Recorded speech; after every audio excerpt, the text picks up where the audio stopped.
Nous sommes ravis de constater que de plus en plus de personnes s'abonnent à notre chaîne, et nous tenons à vous exprimer notre sincère gratitude. Votre soutien est précieux et nous inspire à continuer à fournir un contenu de qualité qui répond à vos attentes. Votre engagement et votre fidélité sont les moteurs qui nous poussent à nous améliorer constamment. Merci à vous tous pour votre soutien continu, et nous sommes impatients de vous proposer encore plus de contenu passionnant à l'avenir. On commence. Monsieur le ministre des Droits de l'Homme et des Relations avec les institutions de la République, Mesdames et Messieurs les députés et chers collègues, distingués invités, Mesdames et Messieurs, suivant le règlement intérieur de l'Assemblée nationale, il me revient, en ma qualité de doyen d'âge, l'importante responsabilité de prononcer le discours d'ouverture de cette législature. C'est un honneur et un réel plaisir de m'acquitter de cette tâche avec une pensée toute particulière pour tous ceux qui m'ont précédé dans cet inestimable privilège d'ouvrir la première séance du législature. Je tiens à les honorer et à saluer la mémoire de ceux d'entre eux que Dieu a rappelés auprès de lui. Nous sommes réunis ici non seulement en tant que représentants du peuple, mais aussi en tant que législateurs et gardiens de l'avenir de notre pays. Je m'adresse à vous dans un contexte international, régional et national, marqué par des crises et des turbulences aux multiples dimensions. Nous avons une lourde responsabilité car les défis auxquels nous faisons face sont énormes et c'est à nous de contribuer à ce qu'un meilleur avenir se réalise. À l'échelle mondiale, la crise climatique est une source de préoccupation majeure car nous sommes dans un pays où la grande partie de la population est de l'agriculture mondiale. Fort de notre rôle de législateur, il nous revient de créer un cadre légal propice au développement et à la promotion des investissements pour renforcer notre résilience face au changement climatique pour une meilleure exploitation de nos potentialités agricoles.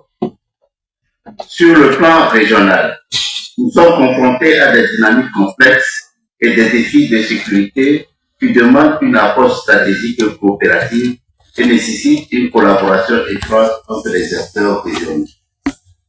Nous faisons aussi face à l'extrémisme violent qui débouche sur le terrorisme qui commençait dans les pays du Sahel, s'étend maintenant vers les pays côtiers et fait des ravages à la région des Savanes au nord du Togo et du peu au nord du Bénin. Nos agents de force de défense et de sécurité continuent de lutter vaillamment afin de nous protéger et d'assurer notre quiétude. Nous avons encore une fois un rôle important à jouer. Il nous revient de mettre en place des lois donnant à notre armée le budget et les dispositions nécessaires pour faire face à cette crise sécuritaire. Nous devons aussi travailler étroitement avec nos collègues députés de la sous-région pour trouver des solutions durables et qui renforcent la CEDEAO. Enfin et surtout, au niveau national, le Togo est confronté à des défis et des opportunités uniques qui exigent des réponses audacieuses et novatrices. En premier lieu, nous venons de sortir d'une période électorale très éprouvante, mentalement, financièrement et moralement. Le deuxième sujet national qui devrait nous préoccuper est la Constitution qui devrait être le fruit d'un consensus entre les différentes composantes sociales de ce pays. Le troisième sujet national qui perturbe est la satisfaction des attentes sociales de nos populations qui devient de plus en plus croissante. Aussi, notre objectif ultime devait être le développement de notre pays, ainsi que la sécurité et le bonheur du peuple togolais. Je souhaite que dans cette salle, au lieu de dialogue, de concertation et de recherche de consensus, tous les actes que nous poserons, toutes les décisions que nous prendrons soient toujours motivées par cet objectif. Pour cela, je voudrais proposer 4 règles d'engagement sur lesquelles j'aimerais que nous convenions de nous atteler en dépit de nos divergences politiques et morales pour un meilleur lendemain pour notre chère patrie. Premièrement, travailler dans le respect mutuel, aller au-delà de nos intérêts personnels respecter les opinions des uns et des autres, déployer tous les efforts nécessaires pour rechercher et aboutir à des consensus pour le renforcement de l'unité nationale et le bien-être collectif. Si nous sommes unis par ce même objectif ultime dont j'ai parlé ci-dessus, nous demeurons convaincus qu'ensemble, opposition minoritaire et majorité très importante, nous ferons passer une grande partie des recommandations en matière de contrôle des actions gouvernementales et d'adoption des propositions de loi soumises par l'opposition au profit de nos populations.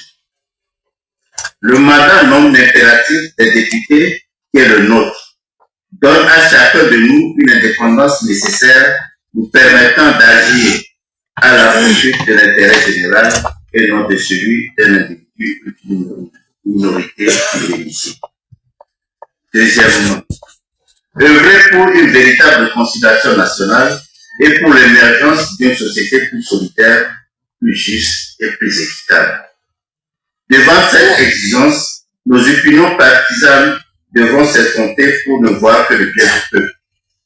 Pour ce faire, nous devons commencer par promouvoir des élections transparentes, crédibles et équitables. Troisièmement, participer activement à la promotion de l'état de droit et des droits de l'homme. Personne ne doit être au-dessus de la loi ou privé de ses droits. Nous ne pouvons profiter du dynamisme, de la créativité et de la grande capacité à innover des jeunes que si ces derniers bénéficient d'une liberté importante. C'est pour cette raison que nous devons œuvrer afin qu'il n'y ait plus de Togolais contraints à l'exil ou emprisonnés pour la libre expression de leur opinion. Quatrièmement, travailler ensemble pour bâtir un avenir meilleur pour nos concitoyens. À cet effet, nous devons participer à la cultivation de l'amour du travail bien fait, de la tolérance, de l'excellence et du mérite, du gain facile, et nous devons bannir le gain facile et la corruption comme vertu. Tout citoyen, quel que soit le parti dans lequel il milite, sa religion, son ethnie ou sa région d'origine, doit avoir les mêmes opportunités. Si nous arrivons à tenir ces engagements, je suis convaincu qu'à la fin de notre mandat, les Togolais seront dans une meilleure situation qu'ils ne le sont aujourd'hui. Et que nous transmettrons à la prochaine législature un bon schéma de comment œuvrer ensemble, malgré nos divergences, vers un objectif commun, plus grand que nous, celui d'un Togo prospère, un Togo dynamique, l'ordre de l'humanité, où toutes les filles et les fils unis et traités de manière équitable devant la justice et la répartition des richesses, nous trouverons espoir en un avenir radieux. Je nous souhaite d'être des législateurs audacieux et fructueux. À chacun d'entre vous, je souhaite le meilleur dans l'accomplissement de son exacte mission et je forme pour notre patrie des vœux de belle et grande réussite. C'est sur ces mots que je déclare ouverte la session de soir de la présente législature. Si vous êtes nouveau sur la chaîne, n'hésitez pas à partager cette vidéo avec vos amis, et à vous abonner avec les notifications activées pour être informé de nos nouvelles publications. Pensez également à liker et pourquoi ne pas laisser un commentaire, partagez pour nous aider à rester motivés pour vous apporter plus de contenu fantastique comme celui-ci.